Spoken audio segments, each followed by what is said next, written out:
এমনি ফরহাদ রানা আপনি লিখেছেন মুহররম মাসের রোজা 2025 সালে কবে রাখতে হবে এবং সেটা ইংরেজি কত তারিখে, সেটা যদি একটু বলতেন দয়া করে ভালো হতো। এই বছর অর্থাৎ 2025 সালে আশুরার দিনটি হলো আগামী রবিবার, অর্থাৎ 6 জুলাই আগামী রবিবার। এই দিনটি হলো মুহররমের 10 তারিখ। আজ শুক্রবার যে বিগত হয়েছে সেটি ছিল মুহররমের 8 তারিখ এবং সন্ধ্যার পর থেকে শনিবারে আমরা প্রবেশ করে গেছি হিজরি বা চান্দ্র বর্ষ অনুযায়ী, সেই হিসাবে আমরা 9 তারিখে প্রবেশ করে গেছি।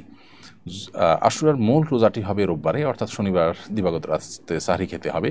আর আশুরার রোজা যেহেতু দুটি রাখা সুন্নাত বিধায় তার পাশাপাশি 9 তারিখ বা 9 জিলহজ রোজা রাখতে হবে, সেটি হলো আগামীকাল শনিবার। সেই হিসাবে আজকে রাতে সাহরি খেয়ে আমরা রোজা রাখবো ইনশাআল্লাহ তাআলা। মিডল ইস্ট থেকে আমাদের যে সমস্ত দর্শকরা দেখছেন তারা তো গতকালই তাদের 9 তারিখ ছিল আশুরার, এবং আজকে সাহরি খেয়ে আগামীকাল শনিবার তারা আশুরার 10 তারিখ হিসাবে রোজা রাখবেন।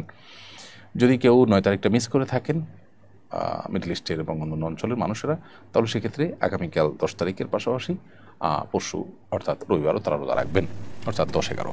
যেহেতু নবী সাল্লাল্লাহু আলাইহি ওয়াসাল্লাম দুটি রোজা রাখতে আমাদেরকে নির্দেশ করেছেন আশুরা হিসাবে, সেই হিসাবে আমরা রাখবো। আর বাংলাদেশে যারা অবস্থান করছে বা এতদ অঞ্চলে যারা আছি, আশেপাশে কলকাতা, ভারত, আশেপাশে যে সমস্ত মানুষজন আছি আমরা, তারা আজকে রাতে সাহরি খেয়ে আগামীকাল রোজা অর্থাৎ শনিবার রোজা রাখবো 5 জুলাই, এবং শনিবার দিবাগত রোজার সাহরি খেয়ে আমরা রোববার 6 জুলাই রোজা রাখবো ইনশাআল্লাহ আশুরা রোজা। এমনি